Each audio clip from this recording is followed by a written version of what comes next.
اور اپنی اولاد کو مفلسی کے خوف سے قتل نہ کرنا، کیونکہ ان کو اور تم کو ہم ہی رزق دیتے ہیں۔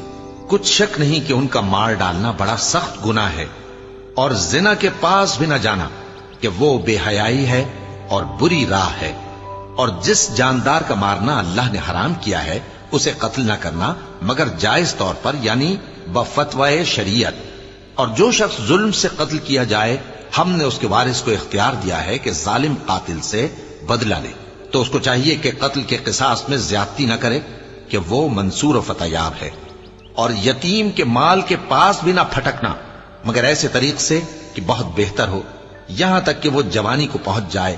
اور عہد کو پورا کرو کہ عہد کے بارے میں ضرور پرسش ہوگی۔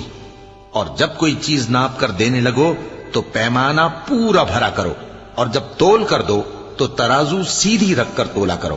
یہ بہت اچھی بات